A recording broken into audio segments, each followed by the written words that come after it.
분이엘은 정반대로 그가 외삼촌 집에서 종 아닌 종살이 20년을 하고 고향으로 돌아가다가 야복 강변에서 또다시 하나님을 만납니다. 그것이 분이엘입니다. 분이엘이라는 이름의 뜻은 하나님의 얼굴이다.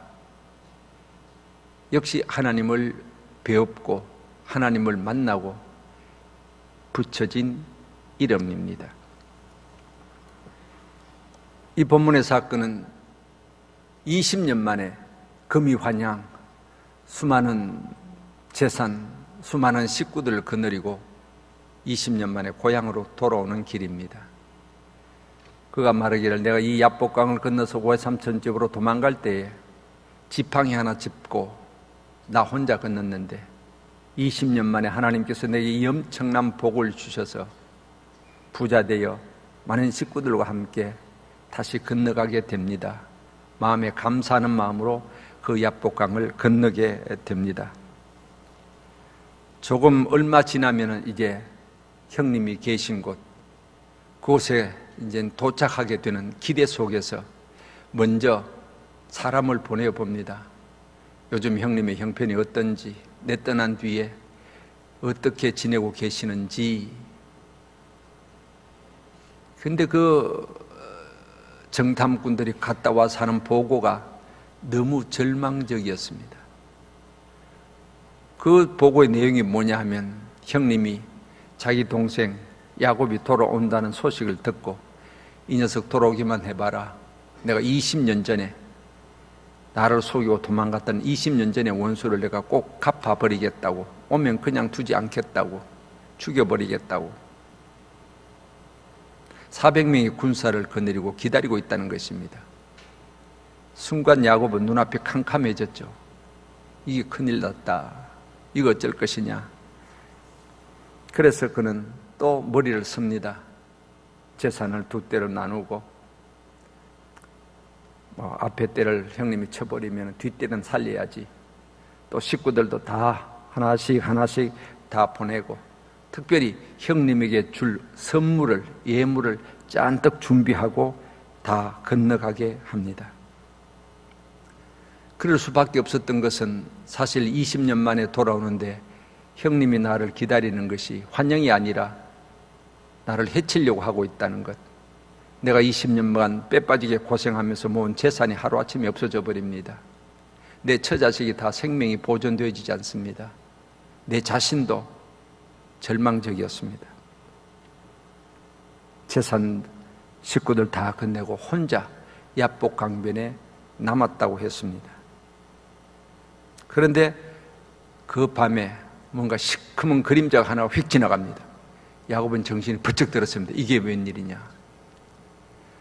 아마 생각에 형님이 나를 죽이기 위해서 자객을 보내지 않는가. 그래서 그 사람과 붙들고 이제 씨름이 시작되어지죠. 한참 씨름하는데 그 사람이 묻습니다. 네 이름이 뭐냐? 예, 야곱입니다. 이스라엘로 바꾸어라. 그리고 그곳에서 축복을 받게 됩니다. 그리고서 그곳 이름을 분이엘이다. 하나님 만났다. 하나님의 얼굴을 배웠다. 분이엘은 야곱에 있어서 아주 의미가 있고 축복받은 장소입니다. 오늘 새벽, 이 새벽이 분이엘의 아침이 되기를 바랍니다. 그러면 야곱에 있어서 이 분이엘의 아침은 어떤 아침인가? 본문에 나타난 몇 가지 중요한 의미를 생각해 보려고 합니다. 분이엘은 야곱에 있어서 기도의 장소, 그가 맞이한 아침은 기도의 아침이었습니다. 말씀드린 대로 절망적인 상황이었습니다. 읽지 않은 앞부분 7절과 11절도 그렇습니다. 20년 만에 돌아오는데 20년 만에 돌아오는 자기를 해치겠다고 기다리는 형님, 참 에스가 무서운 형입니다. 물론 자기를 속이고 축복을 가로챘다, 괘씸하죠. 근데 사람이 아무리 괘씸해도 이제 한 1, 2년 지나고 뭐 길어봐야 한 10년 지나면 다 풀어야 되는데 20년 동안 이런 마음을 가지고 너 오기만 죽여버린다, 그냥 안 둔다, 날 속에 있는 못된 놈. 이렇게 응어리진 마음을 그대로 갖고 있다. 야곱도 불행하지만은 그런 독한 마음을 갖고 있는 에서도 일생이 20년이 불행한 일생이었다고 볼 수밖에 없습니다. 내가 누구를 미워하며 살아간다, 억한 감정을 갖고 살아간다는 그 자체가 불행입니다. 그런데 에서는 그 마음을 그대로 갖고 있다. 참, 우리가 이런 이야기를 하지 않습니까? 예수 안 믿는 사람까지 술 한잔 먹고 만 풀자, 됐다 이러면 사 끝나는 걸 갖다가 예수 믿는 사람 한 번 딱 걸면요, 이게 참 술을 안 먹어서 그런지 무서워요. 예수 믿는 사람이 무서워요. 뭐 맨날 입으로 사랑 어쩌고 하지만요, 아이고 무서워. 난 교인들이 무서워. 한 번 목사님 섭섭합니다 하면 이게 언제까지 갈지 몰라. 서름도 잘 타고. 옛날에 기억이 갑자기 그런 생각이 나네. 돌아가신 내가 성함도 잊어버렸어. 연세 높으신 권사님이야. 원론 목사님한테 무슨 섭섭한 일이 있었던 모양이지. 교회에 무슨 섭섭한 일, 아이고 이불 뒤집어 쓰고 안 나온다는 거야. 제가 전도사 때 목사님 옆에 가만 보니까 저럴 때 좀 목사님 어떡하시나, 저렇게 억한 마음 들고 섭섭하도 울고 저러면 저 왜 해결하나, 목회 한 수 배워야 됐다 가만 보니까 간단하더라고요. 신방 가시더라고요. 목사님 뒤따라 갔어요. 제가 근데 원론 목사님보다 그때 그분이 훨씬 연차가 높아서요. 새벽에도 늘 앞자리 나는 그저 꼬장한 할머니인데 내가 기억이 잘 안 나네. 성함이 쓱 가셔가지고 예배도 안 때려요. 그 권사님 손을 꼭 잡더니 원론 목사님 할매 됐다 됐다 딱 한마디 그밖에 안 하는데 그냥 그 권사님 그렇게 억한 감정 가지고 그냥 억하더니 아이고 목사님 됐다 나도 가면 퍼가 알아보니 다 끝나보더라고요. 간단하더라고요. 근데 그걸 잘 못해. 이 사건을 보면서 에서가 참 다 요래 걸고 20년을 지냈다. 여러분,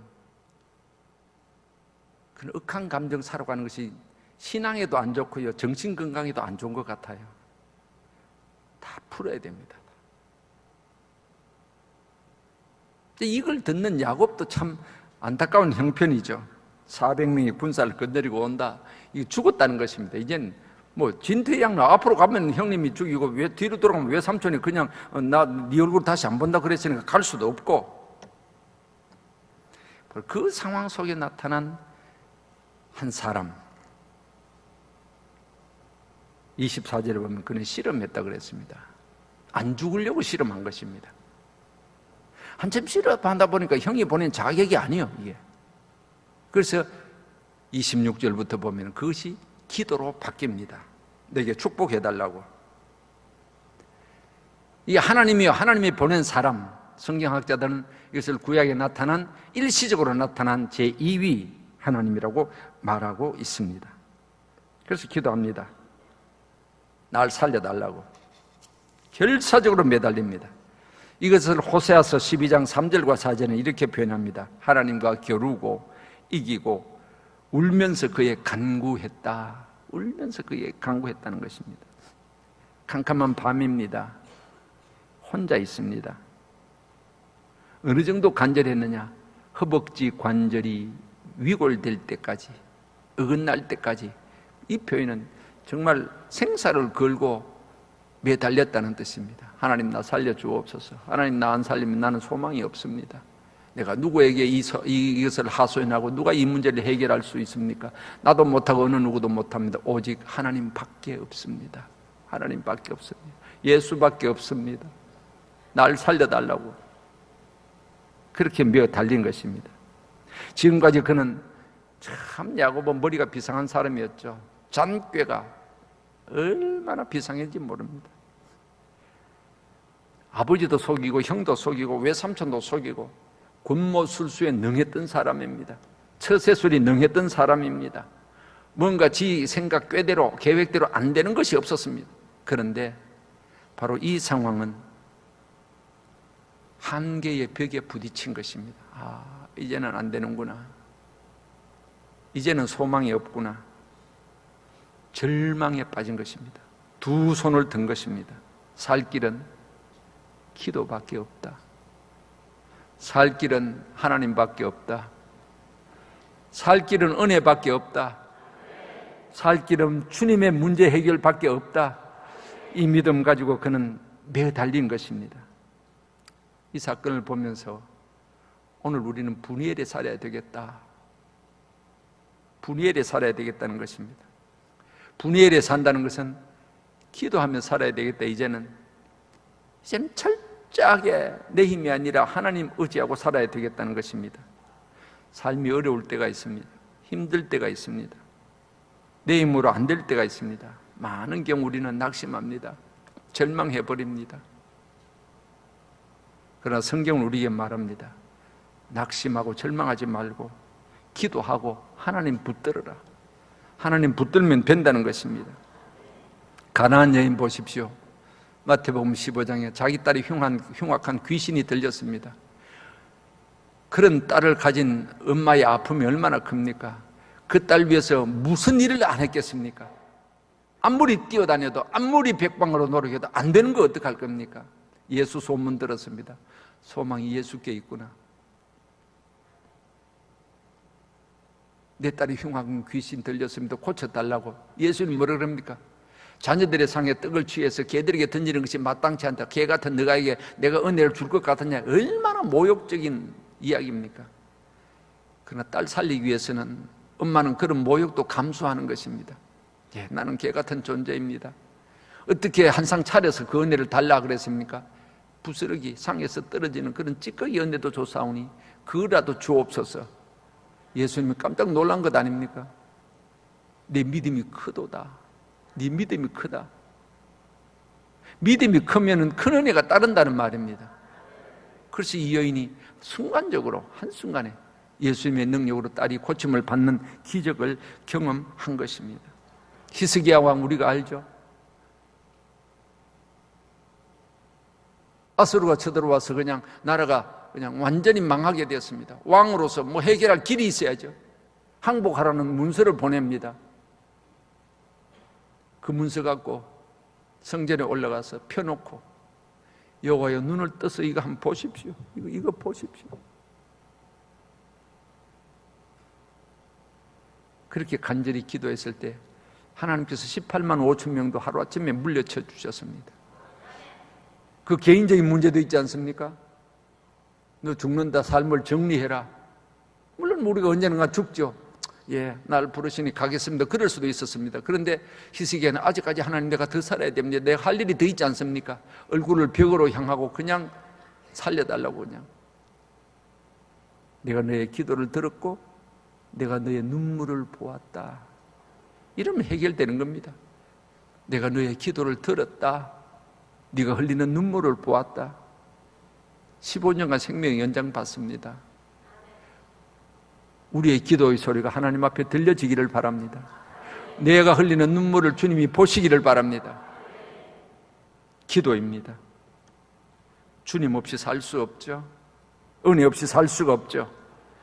그렇기 때문에 우리는 항상 기도의 분이엘에 살아야 될 줄로 믿습니다. 두 번째로 분이엘은 변화의 아침이었습니다. 27절에 보면은 막 그냥 매달려가지고 막 그냥 기도하는데 하나님의 사람이 말합니다. 네 이름이 뭐냐? 성경 창세기에 보면은 하나님께서 우리에게 물으시는 질문이 중요한 질문이 세 가지 나옵니다. 첫째는 네가 어디 있느냐 하는 질문입니다. 아담아 네가 어디 있느냐? 그것은 하나님과의 관계입니다. 우리 원론 목사님 늘 말씀하시는 주제가 하나님과 바른 관계. 두 번째는 동생을 죽인 가인에게 네 아우가 어디 있느냐? 다른 사람과의 관계입니다. 세 번째 질문이 본문에 나타난 네 이름이 뭐냐 하는 겁니다. 왜 기도하고 매달리는 야곱에게 하나님께서 갑자기 이름을 물으실까? 하나님이 야곱의 이름을 몰라서 물으실까? 그것 아니죠. 네 이름 뭐냐? 야곱입니다. 이제 네 야곱 이름 뭐 이름을 버리고 이스라엘로 이름을 바꾸라. 이름 바꾸라는 이야기를 합니다. 왜 그랬을까요? 야곱이라는 이름의 뜻은 우리가 발꿈치를 잡았다, 간사하고 권모술수하고 꾀부리는 인생을 의미합니다. 이스라엘은 하나님과 겨루어 이겼다, 승리의 이름입니다. 기도의 이름입니다. 이것은 단순하게 호칭, 야곱이라는 호칭이 그게 안 좋으니까 이스라엘에는 호칭으로 바꾸라는 이 쌍의 의미를 갖고 있습니다. 그게 뭐냐? 삶을 바꾸라는 것입니다. 너는 지금까지 야곱적으로 살았다는 것입니다. 이제는 이스라엘적으로 삶을 바꾸라는 것입니다. 야곱적으로 살았다는 말은 내 힘 의지하고 내께 의지하고 내 권모술수 버리고 그렇게 살아온 삶을 말합니다. 이스라엘로 바뀌어 변화시킨 것은 하나님 의지하며 살고 기도하며 살며 진실하게 살아라는 말입니다. 요한복음 1장에 보면 나다나엘이 예수님을 만나는 내용이 나옵니다. 빌립이 먼저 예수님을 만나고서 그의 친구 나다나엘을 예수님께 이끌어왔습니다. 나다나엘이 그에게 오실 때 예수님이 하시는 말씀이 참 이스라엘 사람이다. 그 속에 간사함이 없다 그랬습니다. 야곱이 이스라엘 된 이후에 이 유대인들의 통칭이 이스라엘인데 이스라엘 백성 이스라엘 이렇게 호칭이 되었습니다. 이스라엘입니다. 지금도 국가가 이스라엘입니다만 이스라엘로 불려졌습니다. 그러나 예수님의 당시 그 이스라엘 백성을 보실 때 예수님은 이거는 이름만 이스라엘이지 가짜라는 것입니다. 진짜 이스라엘이 아니라는 것입니다. 근데 나다나엘 한 사람을 딱 보니 이건 진짜구나, 이건 진짜다. 참 이스라엘 사람이다. 참 예수인이다. 참 신자다. 참 성도다. 이렇게 보신 것입니다. 왜? 내가 너희 중심을 보니까 간사한 것이 없구나. 신앙의 생명은 진실성에 있는 것입니다. 진실함을 보신 것입니다. 그래, 진짜구나 너. 그런 이스라엘로 바뀌라는 것입니다. 바른 신앙이라는 것은 단지 내 머릿속으로 어떤 이론을 알고 내 입으로 그냥 믿는다 해서 그치는 것은 아닙니다. 먼저 물론 우리가 신앙을 알고 입으로 고백해야 되죠. 한 걸음 더 나가서 참 신앙인은 바뀌어야 됩니다. 변화가 있어야 됩니다. 예수 믿는 나하고 예수 안 믿는 네가 뭐가 다르냐 했을 때 나는 예수 믿기 때문에 이렇게 다르다는 이 다름을 보여줘야 된다는 것입니다. 즉 삶이 바뀌어야 된다는 것입니다. 그리스도인다워야 된다는 것입니다. 신자다워야 된다는 것입니다. 성도라면 그 이름에 부끄럽지 않게 성도다움이 있어야 된다는 말입니다. 예수 믿기 전에는 교만했습니다. 혈기가 있었습니다. 거짓말 잘했습니다. 그러나 예수를 진실하게 믿으면 겸손해져야 됩니다. 온유해져야 됩니다. 거짓 없는 진실이 되어야 됩니다.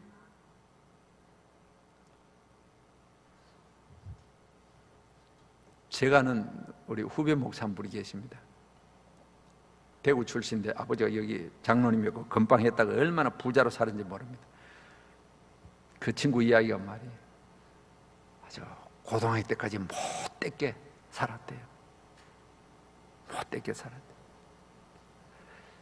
요즘은 대구고등학교가 안 그렇지만 옛날에는 대구고등학교가 깡패학교였습니다. 미안합니다. 대구고등학교 출신이 있으면.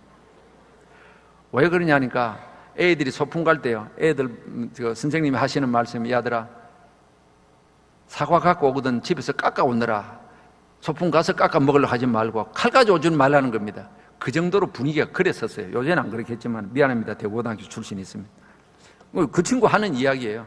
그랬다고 자기 학교 다닐 때 얼마나 못되게 되는지 지 입으로 말도 못하게 못된 짓 했대요. 이 친구가 목사 될 줄은 꿈에도 상상 못했는데 그 친구하고 제일 친한 친구가 누구냐면은 송태근 목사로 지금 삼일교회 목사입니다. 그 송태근 목사가 저한테 하는 목사님, 나는요 저 친구 보면은 진짜 하나님 믿는 줄 내가 믿습니다. 이게 저 친구가 저렇게 깨끗하게 변할 줄은 누가 저 친구를 저렇게 변화시킬 수 있습니까? 그러면서 진짜 저 친구 보면은 하나님 살아계신 것을 내가 믿습니다 그래요. 얼마나 지금 목회도 잘하고 그런지 몰라요. 어떻게 그렇게 변화되었을까? 예수님은 변화의 능력이 있습니다. 예수님은 그의 인생을 그냥 확 뒤집어 엎어버린 거예요. 제가 여기 있다가 이제 저 경상남도 진주에 갔습니다. 요새 진주에 뭐 1시간 하면 차로 가지만 옛날에 여기서 그거 가려고 하면 정말 진주의 천리길이었습니다. 여자 집사님이 한 분 계신데 참 새벽마다 빠지지 않고 기도하고 진짜 참 열심히 사시고 열심히 신앙생활 하시는 분입니다. 근데 그 남편은 교회 안 나와요. 트럭 운전수였는데 그냥 얼마나 그 신앙생활하는 그 부인을 구박하고 구타하는지 몰라요. 근데 이 사람은 꼭 가끔 가다가 교회 오는데 지정신으로는 못 오고 꼭 술 먹고 와요. 그냥 주일 저녁 같은데 꼭 술이 이만큼 돼가지고 뒷자리에 앉았다가 가고 그런 사람이에요. 술 먹었으면 집에 고요하지 왜 술 먹으면 꼭 교회 오는지 모르겠어요. 근데 한날은 그 구역장님이 저한테 전화 와가지고 목사님 큰일 났습니다. 왜? 그 암흑의 김 집사 집에 빨리 가보십시오. 그걸 가봤어요. 가니까 이 눈티가 반티가 돼 있는 게라 막 시커멓게 멍들어 있고 머리도 다 흥크러지고 막 그 김집사 부끄러워가지고 막 이렇게 얼굴을 돌리는 거예요. 근데 쓰레기통에 보니까 성경이 빡빡 찢어가서 쓰레기통에 푹 처박혀 있어요. 그런데 뭐 집사님 이거 왜 됐습니까? 설명이 그렇습니다. 남편한테 맞았다는 거예요. 얼마나 배나왔는지 그냥 막 엉망이 되었고 성경은 막 교회 간다고 성경 다 집어져가지고 그냥 막 쓰레기통 집어쳐놓고 이래서요. 그래요. 아니, 내가 화가 나는 게 뭐 세상에 이런 사람이 다 있냔 말이야. 그냥. 그래도 이거 어찌랍니까? 이 집사님 이리가 살아야 됩니까? 이게 난 그 집사님의 위대성이 거기 있다. 목사님, 저 예수 몰라가 안 그렇습니까? 예수 몰라 그러는데 어쩔 겁니까? 기도해야죠. 이런 거예요. 내 같으면 그냥 막 저런 인생하고 못 살겠습니다. 목사님 내가 헤어져야 될 거예요. 이래야 되는데 참 불쌍하다는 거, 영혼이 불쌍하다는 거. 예수 모르니까 저런데 어떻게 기도해가지고 예수 믿기나 해야죠. 이러더라고요. 내가 그럼 뭐 진주를 떠나고 서울에 있다가 오랜 후에 한번 가본 적이 있습니다. 거기에 설교를 딱 마치고 그 집사는 이제 권사가 됐는데 반갑다고 막 뛰어서 내 손을 딱 잡는 거야. 아이고 목사님 오랜만에. 근데 내가 딱 다른 거 안 물었어요. 딱 그 한마디 물었습니다. 남편 왜 됐어요? 그러니까 목사님 예수 믿고 집사가 되었습니다 이거야. 깜짝 놀랐어요. 그 양반이 집사가 돼. 그 양반이 예수 믿어. 성경 빡빡 찍던 사람이, 당신 때리던 사람이 예수 믿고 진짜 달라졌습니다. 그러더니 그러니까 그 진주도 외곽에 그냥 농사만 크게 지은 사람이 개발대가 얼마나 부자가 됐는지 땅땅거리는 땅 부자가 돼가 야, 참 하나님의 능력이 놀랍다. 하나님이 변화 못 시킬 사람은 없습니다. 하나님이 못 고칠 병도 없고요. 하나님이 변화시키지 못할 사람도 없습니다. 야곱이 어떻게 그렇게 인생이 바뀔 수가 있습니까? 하나님께서 이름을 바꾸라, 너의 삶을 바꾸라는 것이었습니다. 이 나폴레옹의 일화 가운데 그런 이야기였습니다. 보나파르트 나폴레옹입니다. 이 나폴레옹 장군이 어느 날 자기 휘하의 부대에 시찰을 갔다는 것입니다. 그러니까 병사들이 한쪽 구석에서 막 자기 욕을 하는 거예요. 보나파르트 이 녀석 나쁜 놈, 비겁한 놈, 막 욕을 하는 거예요. 이 자식들이, 이 쫄병들이 뭐 장군 욕을 하다니. 야, 너 이리 와봐. 너 왜 날 욕하니? 나 장군님 욕하지 않았습니다. 지금 너 나폴레옹 자기 나쁜 놈 욕했잖아. 그게 아니고 장군님이 아니고 우리 소대 안에 이름이 똑같은 보나파르트 나폴레옹이라는 있는데 그놈이 형편없는 놈입니다. 비겁하게 짝이 없고 못된 놈입니다. 그래서 그 부대가 그놈을 불렀습니다. 그래서 하는 나폴레옹 장군이 한 말이, 야, 네 이름을 바꾸든지 네 삶을 바꾸든지 해라. 이름에 부끄럽지 않게 살아라는 것입니다. 성도입니다. 성도에게 부끄럽지 않아야 된다는 것입니다. 내 중심이, 내 삶이 하나님 앞에 아직까지도 변화되지 못하고 부끄러운 것이 있으면 바뀌어져야 됩니다. 성령의 능력으로. 이 새벽에 하나님이 바꾸시는 은혜가 있기를 바랍니다. 바꾸어 주시옵소서. 주님, 아직까지 부족합니다. 그런데 이 변화라는 것이 하루아침에 되어지는 것이 아닌 것 같아요. 예수 믿고 구원받는 것은 순간적입니다. 예수를 고백하면 그냥 즉각적으로 하나님의 자녀되고 신분이 달라집니다. 그런데 삶은 오랜 시간이 걸려요. 더 많이 기도하고, 더 많이 예배드리고, 더 많이 말씀 묵상하고, 점점 달라. 이것이 성화라 그럽니다. 그렇게 진 거 예수님 닮아가는 것입니다. 그래서 신앙생활 오래 한 사람과 신앙생활 갓한 사람의 그 성화의 정도는 다른 것입니다. 예수님을 더 많이 닮아가게 되는 것입니다. 그런데 가끔씩은요, 한참 예수님을 닮아가다가 속에 있는 것이 그냥 휙 튀어나올 때가 있는 것 같아요. 그냥 조용할 때는 괜찮아요. 평화로울 때, 은혜스러울 때는 괜찮아요. 사건 딱 맞으면 그냥 뒤집어져 버려. 그냥 애사람이 다 튀어나와. 요즘 별로 그런 게 없지만 옛날에 그 식당에 가면은 그 음식 찌꺼기들 이 오물통 담아두는 거 있지 않습니까? 그러면 거기다가 뭐 메리치 대가리, 콩나물 대가리, 밥짓거리 뭐 다 들어가 있습니다. 가만히 두면요, 맑은 물만 보입니다. 괜찮은 것 같아요. 짝대기까지 한번 보십시오. 그냥 온갖 거 다 떠오릅니다. 마찬가지로 우리도 은혜 받고 이럴 때는 좋아요. 그러다 가끔 한 번씩 어떤 사건을 휘저어버리면 속에 있는 거 다 튀어나와 버립니다. 아직까지 변화가 덜 돼서 그렇습니다. 야곱은 분이엘에서 이름 바꾸었다. 변화의 축복이 우리에게 있기를 바랍니다. 이 새벽도 성령님께서 내 마음을 어루만져 주시고 내게 있는 아직까지 더러운 찌꺼기 같은 요소들 제거해 버리시고 자를 거 잘라버리시고 변화시키시는 그런 축복이 함께 하시기를 주의 이름으로 축원합니다. 마지막 세 번째, 분이엘은 축복받은 장소입니다. 29절 봅니다. 29절에 보면 야곱이 청하여 이르되 당신의 이름을 알려주소서. 그 사람이 이르되 어찌하여 내 이름을 묻느냐 하고 거기서 야곱에게 축복한지라. 분이엘은 야곱이 축복받은 장소라는 말입니다. 축복한지라. 26절에 내게 복을 달라고 막 매달렸습니다. 29절에 축복한지라. 이 축복이 뭘까? 눈에 보이는 거 하나도 없습니다. 어떻게 보면 야곱은 이미 축복을 받았습니다. 재산의 축복을 받았죠. 가족의 축복을 다 받았습니다.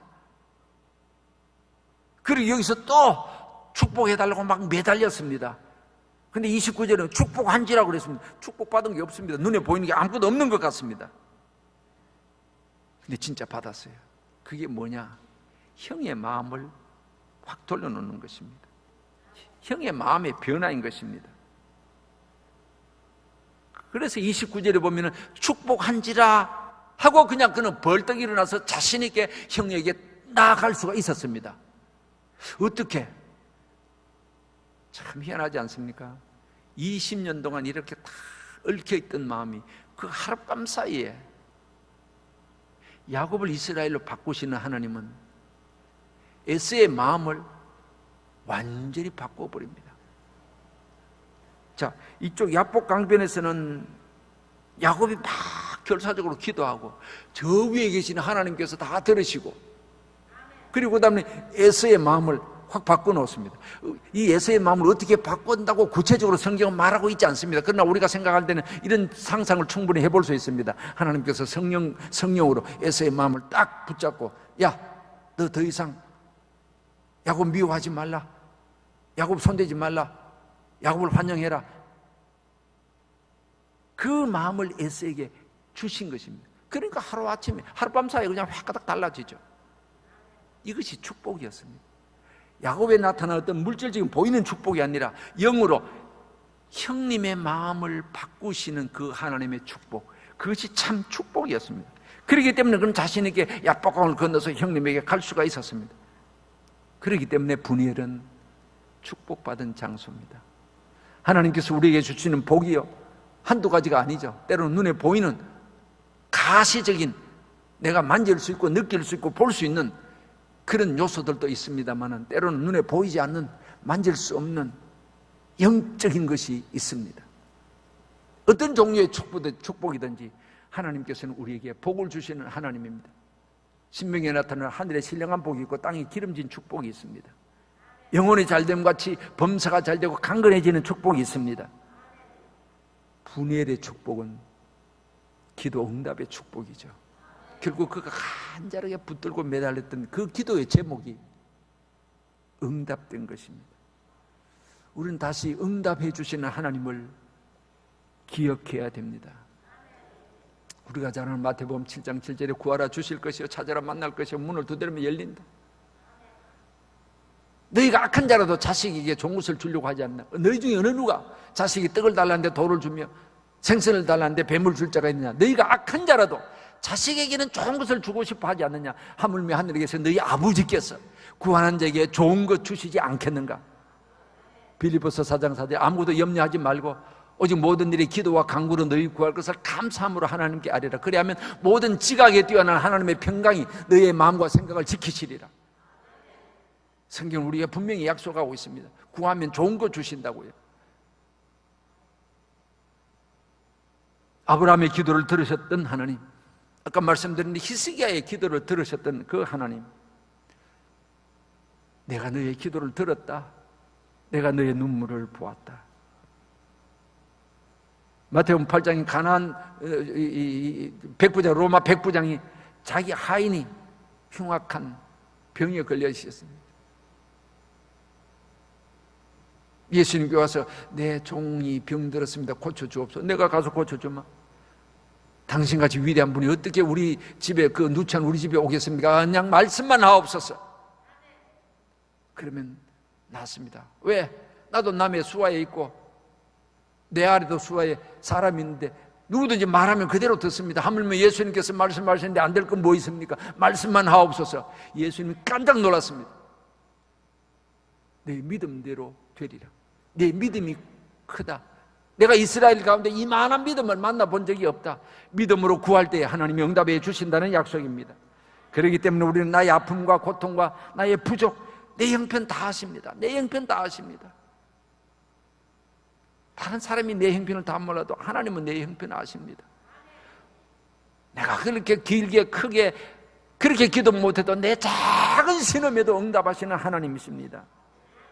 거기서 축복한지라. 저는 이 성경 읽다가 29절의 말씀이 얼마나 정말 좋은지 모르겠어요.